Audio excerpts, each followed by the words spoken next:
ബഹുമാനപ്പെട്ട കാരണവന്മാരെ, സഹോദരിമാരെ, സഹോദരന്മാരെ, കുട്ടികളെ, ദൈവത്തിൻ്റെ രക്ഷയും കാരുണ്യവും നമ്മളെല്ലാവരിലും എപ്പോഴും ഉണ്ടായിരിക്കട്ടെ.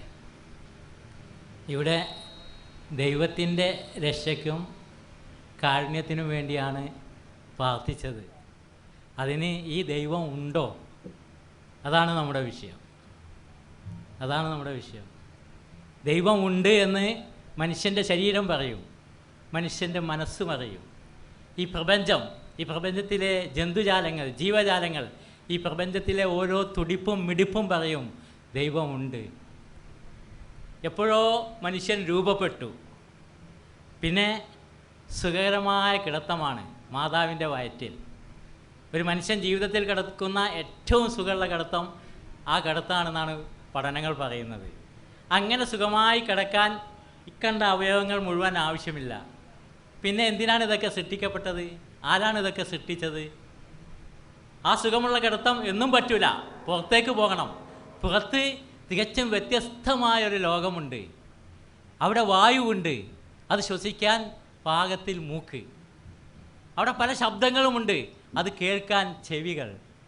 പല കാഴ്ചകളുമുണ്ട്, അത് കാണാൻ കണ്ണുകൾ. പല സ്ഥലത്തും പോകേണ്ടതുണ്ട്, സഞ്ചരിക്കാൻ കാലുകൾ. ഇണയായി ജീവിക്കേണ്ടതുണ്ട്, അതിൻ്റെ ആവശ്യമായ സെറ്റപ്പുകൾ. ഇങ്ങനെ ഓരോ കാര്യങ്ങളും, സംസാരിക്കാൻ നാവ്, ഭക്ഷണം കഴിക്കാൻ, ഇങ്ങനെ എല്ലാ കാര്യങ്ങളും കൃത്യമായി. ഇങ്ങനെ ഒരു ലോകമുണ്ടെന്നും അവിടെ ഇങ്ങനെയൊക്കെയുള്ള അവസ്ഥകളുണ്ടെന്നും അതൊക്കെ ആസ്വദിക്കാനും അവിടെ ജീവിച്ചു പോകാനും അതിനാവശ്യമായ ഇന്ന സംഗതികൾ ആവശ്യമുണ്ടെന്നും അറിഞ്ഞതാര്? മാത്രമല്ല, തികച്ചും 100% കുറ്റമറ്റ രൂപത്തിൽ പെർഫെക്റ്റായി ഈ അവയവങ്ങൾ സൃഷ്ടിച്ചതാര്? ദൈവമില്ല എന്ന് പറയുന്ന നാസ്തികന്മാർ ഉത്തരം പറയേണ്ടതുണ്ട്. ഉത്തരമുണ്ടോ? പലപ്പോഴും ഒരു അഴകുഴമ്പൻ ഉത്തരം വരാറുണ്ട്. അത് ഒക്കെ പ്രകൃതിയാ. അങ്ങനെ ഏത് പ്രകൃതി? ആരാണ് ഈ പ്രകൃതി? അങ്ങനെ ഒരു സാധനം ഉണ്ടോ? അങ്ങനെ ഒരു എൻറ്റിറ്റി, അങ്ങനെ ഒരു അസ്തിത്വമുണ്ടോ? അനിതര സാധാരണമായ കഴിവുകളുള്ള, അപാരമായ ബുദ്ധിശക്തിയുള്ള ഒരു പ്രകൃതി. സത്യത്തിൽ അത് നാസ്തികതയുടെ ഒരു എസ്കേപ്പിസ വികൃതിയാണ് എന്ന് മാത്രമേ അതിന് പറയാനുള്ളൂ. നോക്ക്, നിങ്ങൾ മനുഷ്യൻ്റെ ഇണകളായി സൃഷ്ടിച്ചു. മനുഷ്യനെ, എല്ലാ ജീവജാലങ്ങളെയും ഇണകളായി സൃഷ്ടിച്ചു. വല്ലാതെ അത്ഭുതമാണത്. അതിനെപ്പറ്റിയൊക്കെ ഇങ്ങനെ പഠനം നടത്തിയാൽ അത് ഏറ്റവും വലിയ ദൃഷ്ടാന്തമാണെന്ന് ഖുർആൻ പറയുന്നുണ്ട്. ആ ഇണകളായി ജീവിക്കാനുള്ള ശാരീരികമായ പൊരുത്തം, മാനസികമായ പൊരുത്തം, പാരസ്പര്യം, പുരുഷൻ്റെ പരുഷത, സ്ത്രീയുടെ സ്ത്രൈണത, ഓരോന്നിടത്ത് പരിശോധിച്ച് നോക്കി നിങ്ങൾ. ഖുർആൻ കൃത്യമായിട്ട് ആ സംഗതി പറയുന്നുണ്ട്. നിങ്ങൾക്ക് സമാധാനപൂർവ്വം ഒത്തുചേരേണ്ടതിനായി നിങ്ങളിൽ നിന്ന് തന്നെ നാം ഇണകളെ സൃഷ്ടിക്കുകയും നിങ്ങൾക്കിടയിൽ സ്നേഹവും കാരുണ്യവും ഉണ്ടാക്കുകയും ചെയ്തതും അള്ളാഹുവിൻ്റെ ദൃഷ്ടാന്തങ്ങളിൽപ്പെട്ടതാണ്. 30-ാം അധ്യായം 60-21. അതൊക്കെ ദൈവത്തിൻ്റെ ദൃഷ്ടാന്തപ്പെട്ടാണ്. കൃത്യമായി ഇതിനെക്കുറിച്ച് പഠനം നടത്തിയാൽ ഇതിനൊക്കെ പിന്നിൽ ഒരു ദൈവമുണ്ടെന്ന് കൃത്യമായി മനസ്സിലാക്കാൻ സാധിക്കും. നോക്ക് നിങ്ങൾ, മനുഷ്യൻ്റെ ശരീരം എത്ര കറക്റ്റായിട്ടാണ്, പെർഫെക്റ്റായിട്ടാണ്, എത്ര സുന്ദരമായിട്ടാണ്, എത്ര അനുയോജ്യമായിട്ടാണ് ഇങ്ങനെ സൃഷ്ടിക്കപ്പെട്ടിട്ടുള്ളത്. ഓരോ അവയവങ്ങളും അത് അതിൻ്റെ ഏറ്റവും അനിവാര്യമായ രൂപത്തിൽ ഇങ്ങനെ സന്നിവേശിപ്പിച്ചിരിക്കുന്നു. എന്തൊരു ഭംഗിയാണ് മനുഷ്യനെ കാണാൻ. ഏതെങ്കിലും ഒരു അവയവം അവിടെ അല്ല എങ്കിലെന്ന് തോന്നുന്നുണ്ടോ? ഇപ്പോൾ ഈ ചുണ്ടുകളില്ലെങ്കിൽ ടാക്കുളൻ്റെ മാതിരി ഉണ്ടാവും, വല്ലൊക്കെ അടിച്ചിട്ട്. മൂക്കിന് ഒരു 5-6 ഓട്ടുണ്ടെങ്കിൽ എന്തായിരിക്കും അവസ്ഥ? ഒരു ഭീകരജീവി. കണ്ണ് ഇവിടെ വേണ്ടല്ലോ, കണ്ണ് കൂടുതൽ സൗകര്യം ഇവിടെ അല്ലേ? ഇവിടെ ഒരു കണ്ണും ഇവിടെ ഒരു കണ്ണും, മുന്നിലുള്ളതും കാണാം, ബാക്കിലുള്ളതും കാണാം. ഇവിടെ വാ, അവിടെ നിൽക്ക് അല്ലേ? പക്ഷേ ഈ സൗകര്യം കൊണ്ട് എത്ര ദിവസം നടക്കും? എവിടെയെങ്കിലും ഒന്ന് കൈ തട്ടിക്കഴിഞ്ഞാൽ കണ്ണിൻ്റെ കഥ ആയിരിക്കും. തികച്ചും സുരക്ഷിതമായി നെറ്റിയുടെയും മൂക്കിൻ്റെയും ഇടയിൽ കണ്ണ് ഫിറ്റ് ചെയ്ത് വെച്ചിരിക്കുന്നു. ദിവസവും ലക്ഷക്കണക്കിന് ഫോട്ടോകൾ എടുത്തുകൊണ്ടിരിക്കുന്ന നമ്മുടെ കണ്ണുകൾ. ലോറിക്കണക്കിന് രക്തം ദിവസവും പമ്പ് ചെയ്തുകൊണ്ടിരിക്കുന്ന നമ്മുടെ ഹൃദയം. കോടിക്കണക്കിന് സന്ദേശങ്ങൾ നിരന്തരം അയച്ചുകൊണ്ടിരിക്കുന്ന നമ്മുടെ തലച്ചോർ ആരാണ് ഇതൊക്കെ സൃഷ്ടിച്ചത്? പടച്ച തമ്പുരാൻ, ദൈവം തമ്പുരാൻ എന്നല്ലാതെ അതിനൊരു ഉത്തരമില്ല. കോശങ്ങൾ കൊണ്ടാണ് മനുഷ്യനെ സൃഷ്ടിച്ചിട്ടുള്ളത്. കോശങ്ങൾ കോടിക്കണക്കിന്. ഇപ്പോൾ നമ്മൾ വെറുതെ ഒന്ന് സങ്കല്പിച്ച് നോക്കുക, ഒരു മനുഷ്യൻ ഒരു മിനിറ്റിൽ ഒരു കോശം ഉണ്ടാക്കും. ഒരിക്കലും സാധ്യമല്ല, കാരണം കോശം എന്ന് പറഞ്ഞാൽ അത് സങ്കീർണമാണ്. ഒരു കോശം എന്ന് പറയുന്നത് ന്യൂയോർക്ക് സിറ്റിയേക്കാൾ സങ്കീർണമാണ് എന്നാണ് സയൻറ്റിസ്റ്റുകൾ പറഞ്ഞത്. ന്യൂയോർക്ക് സിറ്റിയിൽ ഇങ്ങനെ വാഹനങ്ങൾ അങ്ങോട്ടും ഇങ്ങോട്ടും കുതിച്ച് പോയല്ലേ, അതുപോലെ ഒരു കോശത്തിൻ്റെ ഉള്ളിൽ നിരന്തരമായ ചലനങ്ങളൊക്കെ നടക്കണേ. ഒരിക്കലും മനുഷ്യൻ സൃഷ്ടിക്കാൻ കഴിയില്ല. ഇനി നമ്മൾ വിചാരിക്കുക, ഒരു മിനിറ്റിൽ ഒരു മനുഷ്യൻ ഒരു കോശം ഉണ്ടാക്കും, 2 മിനിറ്റിൽ 2, 3 മിനിറ്റിൽ 3, അങ്ങനെ ഒരു മനുഷ്യൻ അങ്ങോട്ട് കോശങ്ങൾ ഉണ്ടാക്കാൻ ശ്രമിച്ചാൽ ഒരു മനുഷ്യ കുഞ്ഞിൻ്റെ ശരീരത്തിന് ആവശ്യമായ കോശങ്ങൾ ഉണ്ടാക്കാൻ 5 ലക്ഷം കൊല്ലം റെസ്റ്റില്ലാതെ പണിയെടുക്കണം. 5 ലക്ഷം കൊല്ലം. എന്നാൽ വെറും 10 മാസം കൊണ്ട് മാതാവിൻ്റെ വയറ്റിൽ അതെല്ലാം സൃഷ്ടിക്കപ്പെടുന്നു. ആരാണ്? ദൈവം തമ്പുരാൻ എന്നല്ലാതെ അതിനുത്തരമില്ല. ഇങ്ങനെ ഓരോ സംഗതികളും ചിന്തിക്കുന്ന മനുഷ്യർക്ക് അങ്ങനെ തുറന്ന മനസ്സോടെ വിനയത്തോടു കൂടി അങ്ങനെ ചിന്തിച്ചാൽ ഓരോ സംഗതികളും അവനോട് വിളിച്ചു പറയും ഒരു ദൈവമുണ്ട്. ഏതെങ്കിലും ഒരു അവയവം ഇല്ലെങ്കിലുള്ള അവസ്ഥ, ഒരു സഹോദരന് എപ്പോഴും ജലദോഷമാണ്. അവസാനം നോക്കുമ്പോൾ എന്താ പറഞ്ഞത്, മൂക്കിലിൻ്റെ അവിടെ ചെറിയൊരു വളവുണ്ട്, ജലദോഷം നിൽക്കില്ല. ഇങ്ങനെ ഒരു മൈന്യൂട്ടാണെന്ന് തോന്നുന്ന സംഗതികൾ പോലും മനുഷ്യനില്ലെങ്കിൽ അതിൻ്റേതായ പ്രയാസങ്ങൾ. ഇത്രയും കറക്റ്റായിട്ടാണ് മനുഷ്യനെ സൃഷ്ടിച്ചിട്ടുള്ളത്. അവിടെ മനുഷ്യൻ്റെ കാര്യം നമുക്ക് അവിടെ നിർത്താം. ഓരോ അവയവവും എടുത്തിട്ട് നിങ്ങൾ പരിശോധിക്കുക. കണ്ണ്, മൂക്ക്, അങ്ങനെ ഓരോ അവയവവും അത്ഭുതങ്ങളാണ്. നമുക്ക് പ്രപഞ്ചത്തിലേക്ക് നീങ്ങാം. പ്രപഞ്ചം മുകളിലേക്ക് നോക്കിയാൽ കോടിക്കണക്കിന് നക്ഷത്രങ്ങളും ഗോളങ്ങളും ചീറിപ്പാഞ്ഞുകൊണ്ടിരിക്കുന്നു. എന്നാലോ വളരെ കൃത്യമായി നീങ്ങിക്കൊണ്ടിരിക്കുന്നു. വളരെ കൃത്യം. കുറേ വർഷങ്ങൾക്കപ്പുറമുള്ള ഗ്രഹണങ്ങൾ പോലും ഇങ്ങനെ കണക്ക് കൂട്ടിയിട്ട് നേരത്തെ പ്രവചിക്കാൻ സാധിക്കും. ഇന്ന ദിവസം ഇന്ന സമയത്ത് ഗ്രഹണമുണ്ടാവും. അത് അതേ ടൈമിൽ തന്നെ നടക്കുകയും ചെയ്യുന്നു. എന്താ കാരണം? ഈ കണക്ക് കൂട്ടലിൻ്റെ കേമത്വം മാത്രമാണോ? അല്ല, അതിൻ്റെയൊക്കെ ചലനങ്ങൾ അത്രയും കൃത്യമാണ് എന്നുള്ളതുകൊണ്ടാണ്. കാരണം അതൊക്കെ ദൈവമാണ് ചലിപ്പിച്ചുകൊണ്ടിരിക്കുന്നത്, മനുഷ്യനല്ല. മനുഷ്യന്മാരിവിടെ പലതും ചലിപ്പിച്ചുകൊണ്ടിരിക്കുന്നല്ലോ. അതിൻ്റെയൊക്കെ അവസ്ഥ നമുക്ക് അറിയാമല്ലോ. ലേറ്റാകാത്ത ദിവസങ്ങളുണ്ടോ? ഇന്നൊരു സംഗതി നടക്കൂല കേട്ടോ. ഇന്ന് സൂര്യൻ ലേറ്റാണെന്ന് അങ്ങനെ ഉണ്ടായിട്ടുണ്ടോ? ബുധനും ശുക്രനും കൂട്ടിമുട്ടി യുറാനസ് കൊക്കയിലേക്ക് മറിഞ്ഞു എന്നുണ്ടായിരുന്നു. മനുഷ്യന്മാരുടെ അടുത്തൊക്കെ ആ രൂപത്തെ ഉണ്ടാകുക. പക്ഷേ ഇത് ഒരു ഏറ്റവും അപാരമായ കഴിവുകളുള്ള ഒരു സൃഷ്ടികർത്താവിന് മാത്രമേ ഈ പ്രപഞ്ചത്തെ ഈ രൂപത്തിൽ തിരിച്ചെടുക്കും. അത് ആ രൂപത്തിൽ ആ പ്രപഞ്ചത്തെ പറ്റി അങ്ങനെ പഠിക്കുമ്പോൾ അത് മനസ്സിലാക്കാൻ സാധിക്കും. ഭൂമിയെ കൊണ്ടുപോയി വെച്ച ആ പോയിൻ്റ് നോക്കി നിങ്ങൾ. പ്രപഞ്ചത്തിൽ ഭൂമിയെ കൊണ്ടുപോയി വെച്ച ആ പോയിൻ്റിൽ നിന്ന് ഒരല്പം ഭൂമി മുന്നോട്ടാണ് പോയിരുന്നതെങ്കിൽ നമ്മളൊക്കെ കത്തിച്ചാമ്പലായി പോകുമായിരുന്നു. ആ പോയിൻ്റിൽ നിന്ന് ഒരല്പം പിന്നോട്ടാണ് ഭൂമി എന്നിരുന്നതെങ്കിൽ നമ്മളൊക്കെ തണുത്ത് വിറങ്ങലിച്ച് മരവിച്ച് പോകുമായിരുന്നു. എന്നാൽ കൃത്യമായ ആ പോയിൻ്റിൽ ഭൂമിയെ കൊണ്ടുപോയി സ്ഥാപിക്കുകയും രാത്രിയും പകലും മാറി മാറി വരുന്ന രൂപത്തിൽ അതിനെ ഒരു പ്രത്യേക താളത്തിൽ റൊട്ടേറ്റ് ചെയ്യിക്കുകയും ചെയ്യുന്നത് ആര്? ദൈവം തമ്പുരാൻ എന്നല്ലാതെ അതിനൊരു മറുപടി വരാൻ സാധ്യമല്ല. അതാണ് ദൈവം. കൃത്യമായി ഖുർആൻ ആ കാര്യം പറയുന്നുണ്ട്. ആകാശങ്ങളിലും ഭൂമിയിലും എത്ര ദൃഷ്ടാന്തങ്ങൾ, അവയെ അവഗണിച്ചുകൊണ്ട് അവർ അവയുടെ അടുത്തുകൂടി കടന്നു പോകുന്നു. യൂസുഫിൽ പറയുന്നത് എത്രയോ ദൃഷ്ടാന്തങ്ങൾ കാണാൻ സാധിക്കും. പക്ഷേ മനുഷ്യന്മാരെ ഒന്നും ശ്രദ്ധിക്കാതെ അങ്ങനെ കടന്ന് അഹങ്കാരത്തോടു കൂടി നടക്കുകയാണ്. പ്രപഞ്ചം നമുക്കറിയാം, അതിങ്ങനെ വികസിച്ചുകൊണ്ടേയിരിക്കുകയാണ്. പ്രപഞ്ചം വികസിച്ചുകൊണ്ടിരിക്കുന്നുവെന്ന് ശാസ്ത്രം പറയുന്നു, പ്രപഞ്ചം വികസിച്ചുകൊണ്ടേയിരിക്കുന്നുവെന്ന് ഖുർആനും പറയുന്നു. എത്രയാണ് കോടിക്കണക്കിന് നക്ഷത്രങ്ങൾ, ഗോളങ്ങൾ, നമ്മുടെ സൗരയൂഥം, അങ്ങനെയുള്ള കോടിക്കണക്കിന് സൗരയൂഥങ്ങൾ നിറഞ്ഞ ഗാലക്സികൾ, അങ്ങനെയുള്ള ഒരുപാട് ഗാലക്സികൾ നിറഞ്ഞ കൊസാറുകൾ, അങ്ങനെ ഒരുപാട് പുള്ളിക്കുത്തുകളുള്ള ഒരു ബലൂൺ ഇങ്ങനെ നമ്മൾ ഊതി വീർപ്പിച്ചാൽ ആ പുള്ളിക്കുത്തുകൾ തമ്മിൽ എങ്ങനെ അകന്നകന്ന് പോകുമോ അതുപോലെ ഈ പ്രപഞ്ചം ഇങ്ങനെ അകന്ന് പോയിക്കൊണ്ടിരിക്കുകയാണ്. നമ്മളതിൻ്റെ ഒരു മനുഷ്യൻ അതിൻ്റെ ഒരു തെമ്പത്ത് എത്തിയിട്ടുള്ളൂ. അപ്പോഴേക്കും മനുഷ്യൻ്റെ അഹങ്കാരം കൊണ്ട് പറഞ്ഞു ഒഴുകുക, ഇനി ദൈവത്തിന് പ്രസക്തിയില്ല. ചന്ദ്രനിൽ കാലുകുത്തിയപ്പോൾ മനുഷ്യന്മാർ പറയുക, ഇനി ദൈവത്തിന് പ്രസക്തിയില്ല. ഇവിടെ ബഹിരാകാശം എന്ന് പറഞ്ഞാൽ ഇവിടെ തന്നെ തൊട്ടടുത്ത് ബഹിരാകാശത്ത് കയറിയപ്പോൾ മനുഷ്യൻ പറയുക, അവിടെയൊന്നും ദൈവത്തെ കണ്ടില്ല. നേരത്തെ ക്ലാസ്സിൽ ആ കാര്യങ്ങളൊക്കെ പറഞ്ഞു, അതുകൊണ്ട് ആ ഭാഗങ്ങളിലേക്ക് ഞാൻ കിടക്കുന്നില്ല. ഒരിക്കൽ ഒരാൾ പറഞ്ഞു, നീയാണ് ആ ആഭരണം കട്ടത്, നീയാണത് മോഷിച്ചത്. ഏയ് ഞാനല്ല. നീ മോഷിച്ചത് കണ്ട 3 ആളുകളെ ഞാൻ കൊണ്ടുവരാം. 3 ആളുകൾ കണ്ടിക്കണ്. അത് ശരി, അത് കാണാത്ത 100 ആൾക്കാരെ ഞാൻ കൊണ്ടുവരാം. എങ്ങനെയുണ്ട്? അതുപോലെയാണ് മനുഷ്യന്മാരുടെ അവസ്ഥ. ദൈവത്തെ കാണുന്നില്ല. എന്തൊരു വിഡ്ഢിത്തമാണ് ആ പറയുന്നത്. ചന്ദ്രനിലേക്ക് ആദ്യമായി ചന്ദ്രനിൽ കാലുകുത്തിയ നീൽ ആംസ്ട്രോങ് പറഞ്ഞു, ഇത് മാനവരാശിയുടെ വലിയൊരു കുതിച്ചുചാട്ടം. പക്ഷേ ഈ പ്രപഞ്ചത്തിൻ്റെ അപാര വിസ്താരവുമായി തട്ടിച്ചു നോക്കുമ്പോൾ ഇതൊരു കൊച്ചു കാൽവെപ്പ് മാത്രം.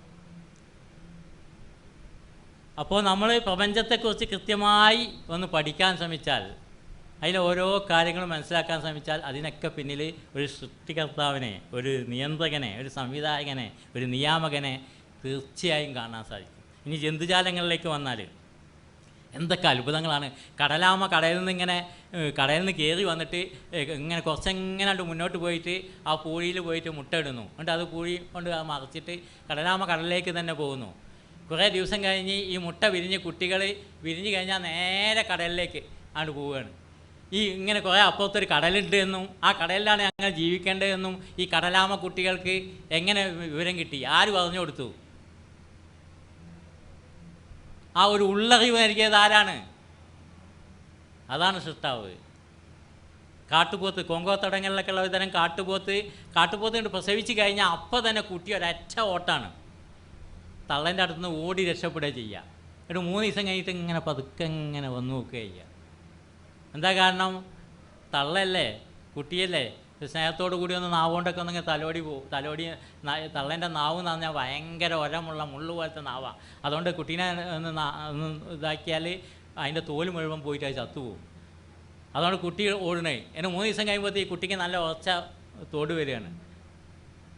അപ്പോൾ പിന്നെ എത്ര നക്കിയാലും പ്രശ്നം ഉണ്ടാവില്ല. ആരാണ് ഈ കുട്ടിക്ക് ആ വിവരം പറഞ്ഞു കൊടുത്തത്? അതിലും അത്ഭുതകരമായ കങ്കാരുവിൻ്റെ കാര്യം. കങ്കാരു പ്രസവിക്കുന്നു, കുറച്ച് കുട്ടികൾ അവങ്ങനെ മുല കുടിച്ചുകൊണ്ടിരിക്കുന്നു. കുറച്ച് കഴിയുമ്പോഴേക്കും കുറച്ച് കാലം കഴിയുമ്പോഴേക്കും കങ്കാരു വീണ്ടും പ്രസവിക്കും. ഇപ്പം 2 കാലഘട്ടത്തിലുള്ള 2 കുട്ടികളാണ്. ആദ്യം ജനിച്ച കുട്ടികൾക്ക് കട്ടിയുള്ള പാല് വേണം, രണ്ടാമത് ജനിച്ച കുട്ടികൾക്ക് നേർമ പാലാണ് വേണ്ടേ. എന്താ ചെയ്യുക? നോക്കിങ്ങനെ അത്ഭുതം. കങ്കാരുവിൻ്റെ ഒരു നിപ്പിളിൽ കട്ടിയുള്ള പാല്, മറ്റേ നിപ്പിളിൽ നേർത്ത പാല്.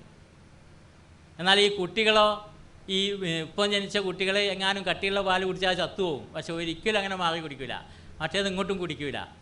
ആരാണ് ഇതൊക്കെ ഈ ജന്തുക്കൾക്ക് പറഞ്ഞു കൊടുത്തത്? ഇങ്ങനെ ഓരോ കാര്യങ്ങളും, മറ്റു കാര്യങ്ങളൊന്നും ഞാൻ പറഞ്ഞില്ല. ഈ 2-3 ഉദാഹരണങ്ങൾ മാത്രമേ ഞാൻ പറഞ്ഞിട്ടുള്ളൂ. ബാക്കി കാര്യങ്ങൾ നിങ്ങളങ്ങനെ ആലോചിച്ച് നോക്കി. ഓരോ ജീവികളെ പറ്റി ആലോചിച്ച് നോക്കി. ഇവയ്ക്കൊക്കെ ഈ ഉള്ളറിവ് നൽകിയത് ആരാണ്? വല്ലാത്തൊരു രസകരമായ ഒരു കാര്യം. ഒരാളിങ്ങനെ കടലിലിങ്ങനെ വലയെറിഞ്ഞ ആളിങ്ങനെ ഒരുപാട് പ്രയാസപ്പെട്ടിട്ടുണ്ടോ വലയെറിഞ്ഞ് ഇങ്ങനെ എടുക്കണേ. അങ്ങനെ അയാളിങ്ങനെ എടുത്തു നോക്കുമ്പോൾ ആ വലയിൽ ഒരു മത്തി അല്ലെങ്കിൽ 2 മാന്തൾ എങ്ങനെ ഉണ്ടാവും? അങ്ങനെ ഒരിക്കലും കിട്ടൂല. കിട്ടുകയാണെങ്കിൽ 100 കണക്കിന് 200 1000 മത്തി അല്ലെങ്കിൽ മാന്തൾ കൂട്ടം. കാരണം ചെറിയ മീനുകൾ കൂട്ടമായിട്ടാണ് പോണേ. അപ്പോൾ വലയെറിഞ്ഞാൽ അത് കിട്ടും. എന്നാൽ അങ്ങനെ ഈ മനുഷ്യൻ വലയെറിഞ്ഞിട്ട് ഒരു 100 സ്രാവ് വലയിൽ, അല്ല 100 അയക്കുറ വല കിട്ടുമോ? വല കൊടുക്കാൻ കഴിയുമോ? പൊട്ടിപ്പോവില്ലേ? നോക്ക് നിങ്ങൾ, വലിയ മത്സ്യങ്ങൾ ഒറ്റക്ക് പോകുന്നു, ചെറിയ മത്സ്യങ്ങൾ കൂട്ടമായി പോകുന്നു. ഇതൊക്കെ എത്രയും കൃത്യമായി ആസൂത്രണം ചെയ്യുന്ന ആരാണ്? ഇതൊക്കെ ഇതിനൊക്കെ എന്ത് ഉത്തരം അവിടെ പറയാനുള്ളത്? ഇതൊക്കെ ഒരു മഹാസൃഷ്ടാവുണ്ട് എന്നുള്ളതിന് യാതൊരു സംശയവും നമുക്ക് കാണാൻ സാധിക്കില്ല.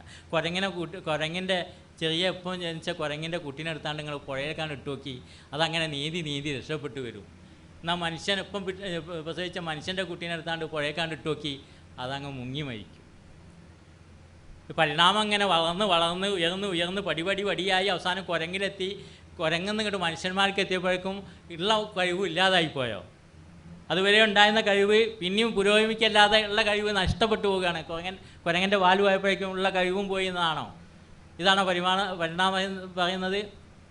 ഇങ്ങനെ ഓരോ വിഷയങ്ങളും നമ്മൾ എടുത്തു നോക്കിയാൽ ഒരുപാട് സംഗതികൾ നമുക്ക് ദൈവമുണ്ട് എന്നുള്ളതിന് നമുക്ക് മനസ്സിലാക്കാനായിരിക്കും. നിങ്ങളുടെ സൃഷ്ടിപ്പിലും ജന്തുജാലങ്ങളെ അവൻ വിന്യസിക്കുന്നതിലും ദൃഢമായി വിശ്വസിക്കുന്നവർക്ക് പല ദൃഷ്ടാന്തങ്ങളുമുണ്ട്. അന്നീസ 54-ാമത്തെ വചനം. ഇങ്ങനെ ഓരോന്നും കടൽ എന്ന് പറഞ്ഞാൽ അത്ഭുതങ്ങളുടെ ഒരു കടലാണ്. പർവ്വതങ്ങൾ, മഴ, കാറ്റ്, ഓസോൺ പാളികൾ, ഭൂമിയുടെ കാന്തികത, ഭ്രമണം. സത്യത്തിൽ ഈ പ്രപഞ്ചത്തിൽ ജീവികൾക്ക് ജീവിക്കാൻ പാകത്തിൽ ഭൂമി എങ്ങനെ പരുവപ്പെടുത്തി നിൽക്കുകയാണ്. ഓരോന്ന് പരിശോധിച്ചാൽ നമുക്ക് അത്ഭുതപ്പെട്ടു പോകും.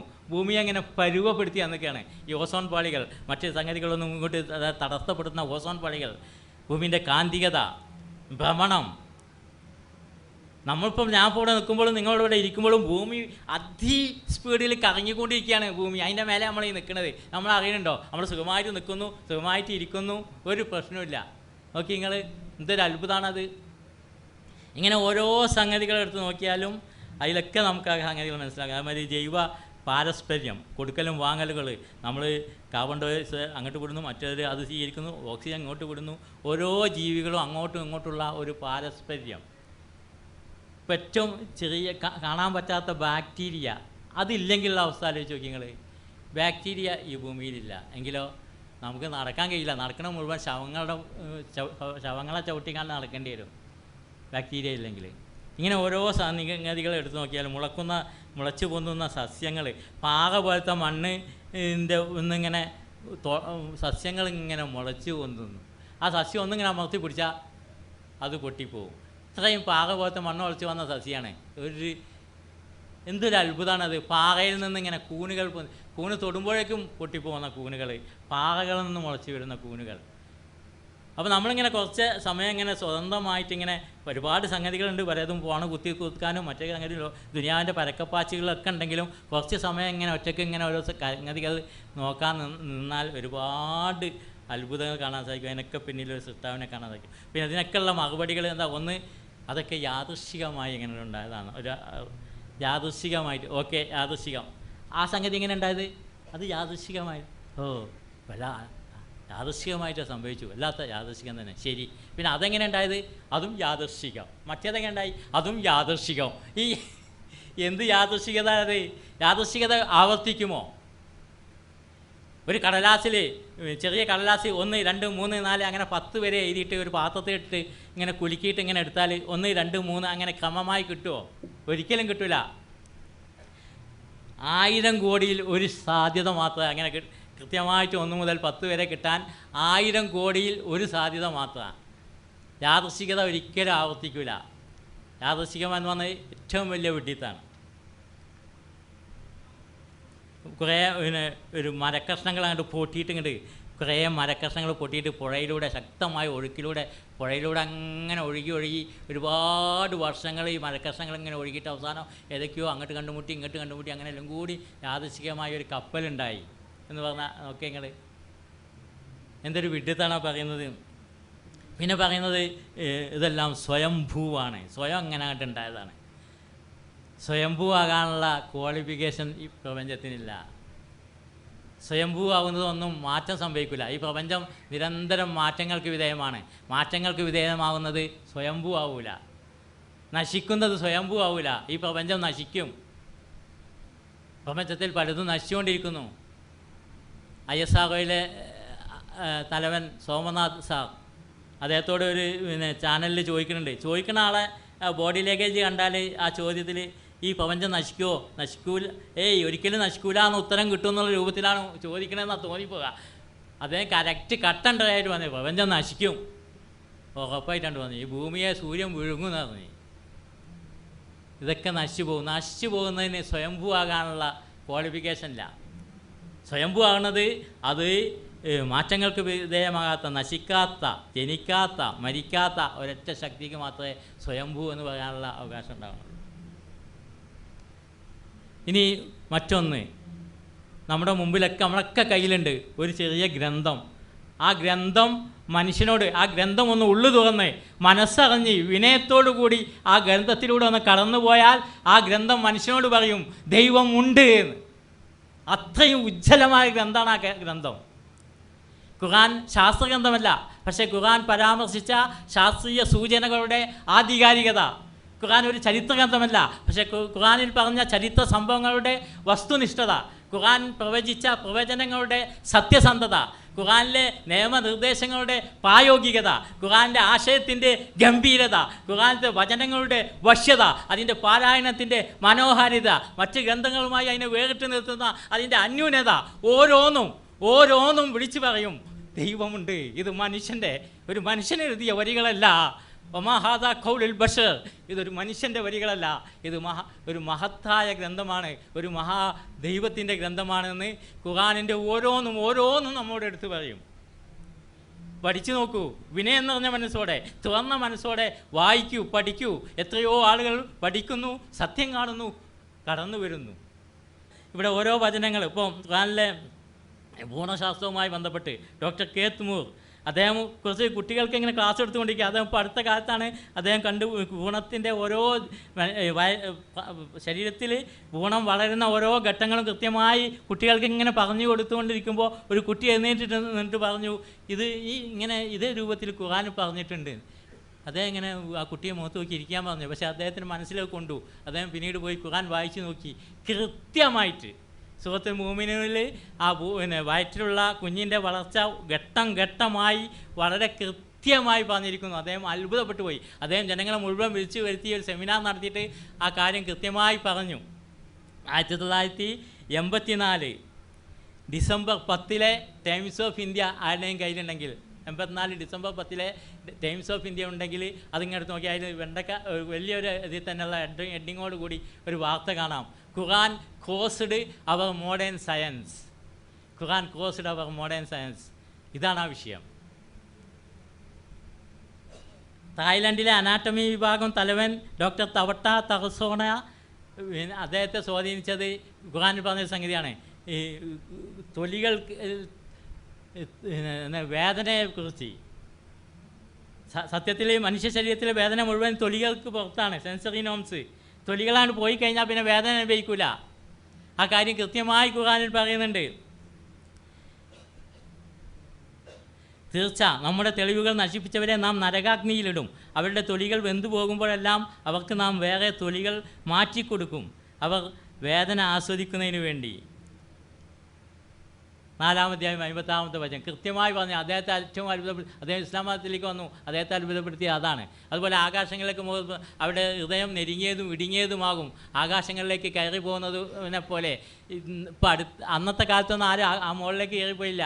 ഇന്ന് നമുക്കറിയാം ഈ ശരീരം ഇങ്ങനെ നെരുക്കൊക്കെ ഉണ്ടാവും. കൃത്യമായിട്ട് ആ സംഗതി പറഞ്ഞിട്ടുണ്ട്. അത് 6-ാം അധ്യായം 125-ാമത്തെ വന, ഞാനത് വിശദീകരിക്കുന്നില്ല. ഇത് ആത്തോവല വാദി നമ്ലി കാലത്ത് നമ്ലത്ത് യാ അയ്യുഹൻ നമ്ലു ഉറുലും മസാക്കിനിക്കും. അവർ ഒരു ഉറുമ്പിൻ്റെ താഴ്വരയിലേക്ക് പ്രവേശിച്ചപ്പോൾ ഒരു ഉറുമ്പ് വിളിച്ചു പറഞ്ഞു, ഉറുമ്പുകളെ, നിങ്ങൾ വേഗം പാർപ്പിടങ്ങളിൽ പ്രവേശിച്ചു കൊള്ളുക. എന്താണ് സംഭവം? സുലൈമാൻ നബിയും സംഘവും വരുന്നുണ്ട്. അവരറിയാതെ നിങ്ങളെ ചവിട്ടി അരച്ചു പോയേക്കാം.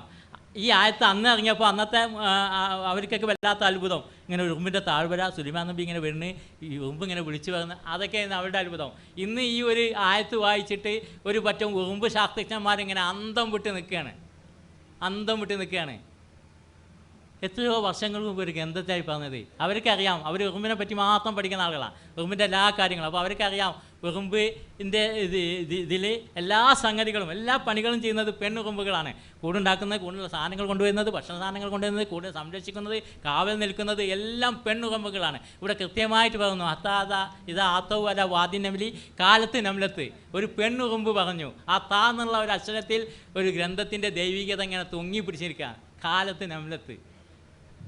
നമ്ല് 18 സൂറത്ത് നമ്ല് 18 ആ സംഗതി പറയണ്ടേ. മീൻ ബുത്തൂനിഹ ഷഹാബ്, അവയുടെ ഉദരങ്ങളിൽ പാനീയമുണ്ട് എന്ന് തേനീച്ചയെ പറ്റി പറഞ്ഞിട്ടുണ്ട്. തേനീച്ചകളും ഇതേപോലെ തന്നെയാണ്. അവിടെ പെൺ തേനീച്ചകളെല്ലാം ചെയ്യുന്നത്. പെൺ തേനീച്ച.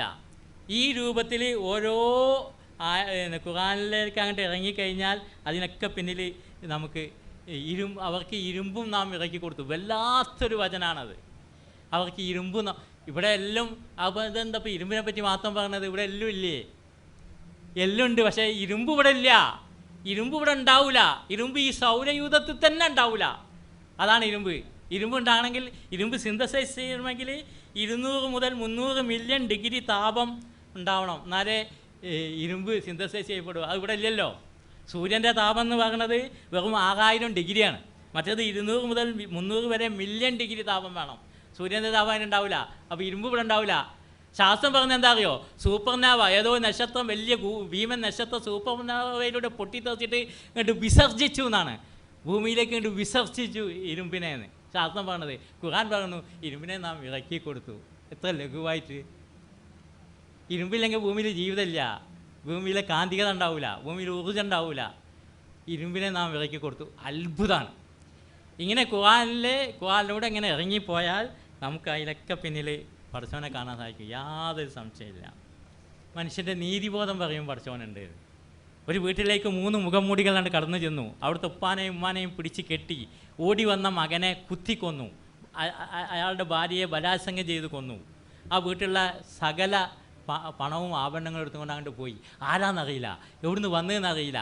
ആ ഉമ്മയുടെയും ഉപ്പയുടെയും നെഞ്ചിൻ്റെ ഉള്ളിൽ നിന്ന് കൊടുക്കണേ കൊടുക്കണേ എന്നൊരു നിലവിളി ഉണ്ടാവും. ആർക്ക് കൊടുക്കാൻ സാധിക്കും? ആ കള്ള കർഷകന്മാരെ പിടിച്ചു കെട്ടി തക്കതായ ശിക്ഷ കൊടുക്കാൻ ഇവിടുത്തെ കോടതികൾക്ക് സാധിക്കുമോ? നിയമപാലകന്മാർക്ക് സാധിക്കുമോ? നിയമങ്ങൾക്ക് സാധിക്കുമോ? പലപ്പോഴും ഇല്ല എന്നുള്ളതാണ് ഉത്തരം. എങ്കിൽ അവർക്ക് തക്കതായ ശിക്ഷ ലഭിക്കണ്ടേ? അതിനൊരു വേദി വേണ്ടേ? വേണമെന്ന് മനുഷ്യൻ്റെ നീതിബോധം പറയും. അതാണ് പരലോകം, അതാണ് ദൈവവിശ്വാസം. ഇവിടെ മനുഷ്യൻ ജീവിക്കുകയാണ്, പരമാവധി സുഖിച്ച് മതിച്ച് പരമാവധി ആളുകളെ കൊള്ള ചെയ്ത് പിടിച്ചെടുത്ത് പീഡിപ്പിച്ച് വേദനിപ്പിച്ച് അങ്ങനെ സുഖിച്ച് ഒരാൾ മരണപ്പെട്ടു പോയി. വേറൊരാൾ ഇവിടെ തെറ്റുകളൊന്നും ചെയ്യാതെ അതുകൊണ്ട് തന്നെ കഷ്ടപ്പെട്ടു, മറ്റുള്ളവരൊക്കെ പരമാവധി സഹായിച്ചു സന്തോഷിപ്പിച്ചു. അങ്ങനെ പ്രയാസത്തോടു കൂടി അയാളും ജീവിച്ച് മരിച്ചുപോയി. രണ്ടും പേരും മരണത്തോടു കൂടി വട്ടപൂജ്യം, പിന്നെ ഒന്നുമില്ല. എങ്കിൽ ഇവിടെ സത്യത്തിനും ധർമ്മത്തിനും മൂല്യങ്ങൾക്ക് എന്ത് വിലയാണുള്ളത്? എന്ത് വിലയാണുള്ളത്? ഇവിടെ നന്നായി ജീവിക്കുന്നവർക്ക് അതിൻ്റെ പ്രതിഫലം ലഭിക്കണ്ടേ? അതാണ് ദൈവവിശ്വാസം പറഞ്ഞത്. നേരത്തെ ഇവിടെ പറഞ്ഞു വെക്കാം, അതിൻ്റെ വിഷയമൊക്കെ ഇവിടെ വരുന്നുണ്ട്. കർമ്മഫലം അനുഭവിക്കേണ്ടി വരും, തെറ്റ് ചെയ്താൽ അനുഭവിക്കേണ്ടി വരും. അത് ദൈവത്തെ വിശ്വസിക്കുന്നവർക്ക് ആ ബോധം ഉണ്ടാവുള്ളൂ. ഇവിടെ നോക്കുക, നാട്ടിൽ മുഴുവൻ ലോകം മുഴുവൻ തെറ്റുകളിൽ നീന്തി തുടിച്ചുകൊണ്ടിരിക്കുക. തെറ്റുകൾ ഇവിടെ തളം കെട്ടിയിരിക്കുകയാണ്.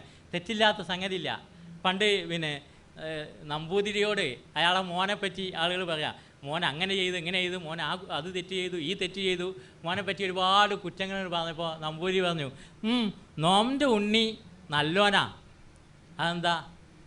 അവനാകെ 2 ചീത്ത സ്വഭാവമേ ഉള്ളൂ, പറയണത് ചീത്ത, ചെയ്യണവും ചീത്ത. പിന്നെന്താ ബാക്കിയുള്ളത്? പിന്നെന്താ ബാക്കിയുണ്ടോ? അതുപോലെ ലോകത്തിൻ്റെ അവസ്ഥ മുഴുവൻ തെറ്റുകളാണ്.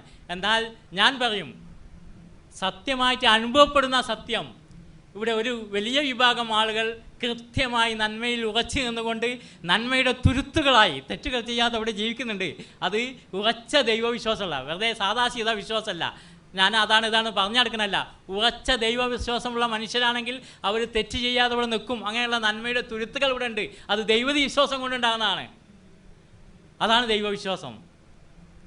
ഇവിടെ മനുഷ്യന് ജീവിതത്തിൽ പ്രതീക്ഷ നൽകുന്നു, ലക്ഷ്യബോധം നൽകുന്നു, ആശ്വാസം നൽകുന്നു, സമാധാനം നൽകുന്നു. KN സാർ ഒരിക്കൽ എഴുതിയത് ഞാൻ വായിച്ചിട്ടുണ്ട്. അദ്ദേഹത്തിൻ്റെ ഏറ്റവും അടുത്ത സുഹൃത്തായ സൂഫി മാസ്റ്ററുടെ മകൻ പുഴയിൽ ഒലിച്ചുപോയി.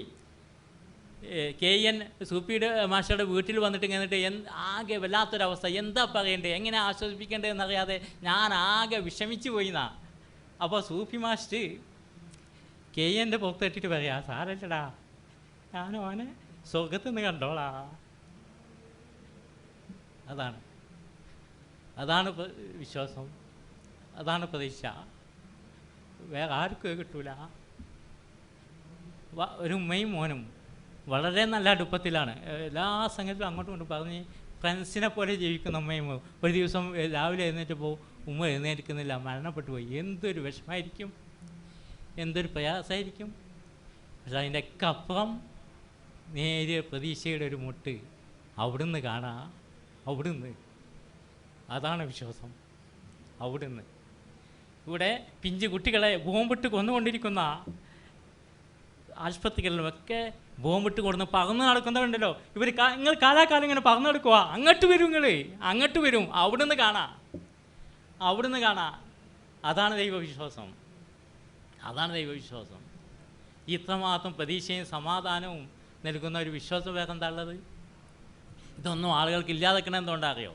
ആളുകൾ അഹങ്കാരം കൊണ്ടാണ് നിഷേധികളാകുന്നത്, നാസ്തികരാകുന്നത് അഹങ്കാരം കൊണ്ടാണ്. ഞാനാണ് വലിയവൻ, എന്നെക്കൊണ്ട് കഴിയാത്ത ഒന്നുമില്ല, എന്നെ ആരും നിയന്ത്രിക്കേണ്ടതില്ല, എന്നെ ആരും അനുസരിപ്പിക്കേണ്ടതില്ല, ഞാനാണ് വലിയവൻ. ഈ ഒരു അഹങ്കാരമാണ് മനുഷ്യനെ സത്യത്തിൽ ഇതിൽ നിന്നൊക്കെ പിന്തിരിപ്പിക്കുന്നത്. സത്യത്തിൽ അഹങ്കരിക്കാൻ എന്ത് അവസ്ഥ മനുഷ്യനുള്ളത്? എന്തിനാ മനുഷ്യന് നിയന്ത്രണം ഉള്ളത്?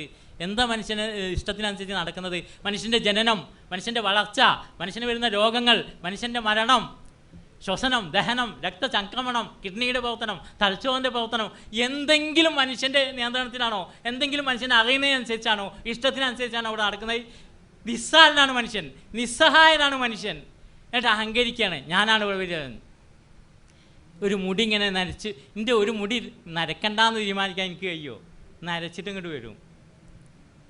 മനുഷ്യൻ്റെ വളർച്ച, ജനിച്ചിങ്ങനെ ആ യുവത്വം എന്തൊരു ഉഷാറാണ്. വാർദ്ധക്യം നമുക്ക് ഇഷ്ടമുണ്ടോ? എന്നാൽ വാർദ്ധക്യം വേണ്ടാന്ന് തടഞ്ഞു നിർത്താൻ നമുക്ക് സാധിക്കുമോ? വാർദ്ധക്യം വന്നുകൊണ്ടിരിക്കും. നമ്മൾക്കറിയാമല്ലോ, പല നടന്മാരും നടിമാരൊക്കെ എന്ത് ചൊങ്കന്മാരേന് കുറേ വർഷങ്ങൾ കഴിയുമ്പോൾ അവരിങ്ങനെ കേട്ടോ, അവർ പലയാതി മേക്കപ്പ് ഇട്ട് കണ്ടിങ്ങനെ മറച്ച് വെക്കുക, എന്നാലും അതിൻ്റെ ഉള്ളിൽ കൂടെ വാർദ്ധക്യം ഇങ്ങനെ തല പൊക്കി നോക്കും. വാർദ്ധക്യം ഇങ്ങനെ വരികയാണ്. ഞാൻ എൻ്റെയൊക്കെ പഴയ ഫോട്ടോ ഇങ്ങനെ കണ്ടാൽ എനിക്ക് കരച്ചിൽ വരും. നല്ല കറുത്ത മുടി, വട്ടത്താടി. ഇപ്പോഴത്തെ അവസ്ഥ നോക്കി നിങ്ങൾ. ഇതാണ് നമ്മുടെ അവസ്ഥ. ഒരിക്കലും ഒന്നും നമ്മുടെ ഇഷ്ടത്തിനനുസരിച്ച് നടക്കില്ല. എന്നിട്ട് അഹങ്കരിക്കുകയാണ് മനുഷ്യൻ.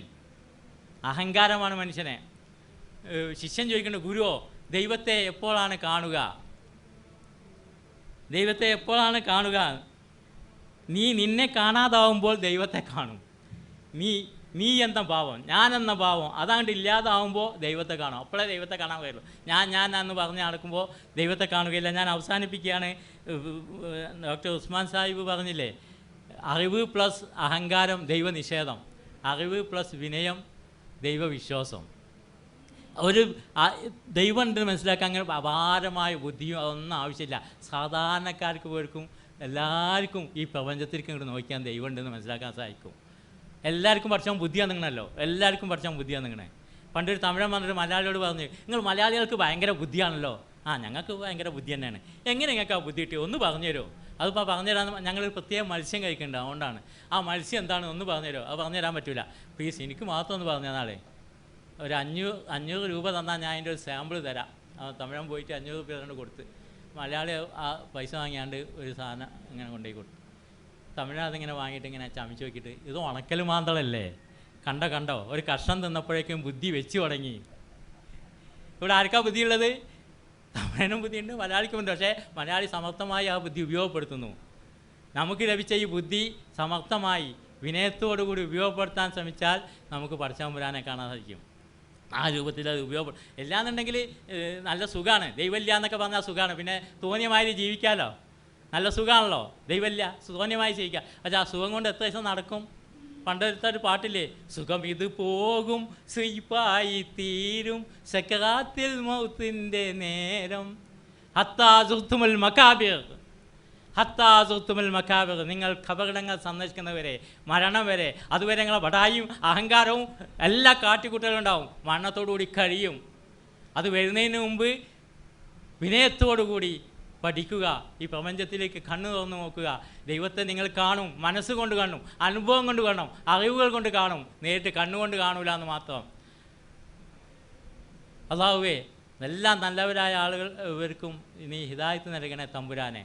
നിൻ്റെ അപാരമായ അനന്തമായ സൗഭാഗ്യങ്ങൾ നിറഞ്ഞ സ്വർഗ്ഗലോകത്തിലേക്ക് ഞങ്ങളെല്ലാവരെയും നീ എത്തിച്ചു തന്നെ തമ്പുരാനെ. അതിഭയങ്കരമായ നരകത്തിൽ ഞങ്ങളെ കാത്തുരക്ഷിക്കണേ തമ്പുരാനെ. അല്ലാഹുമ്മ അജിർനാ മിനന്നാർ, അല്ലാഹുമ്മ അജിർനാ മിനന്നാർ, അല്ലാഹുമ്മ അജിർനാ മിനന്നാർ. ആമീൻ.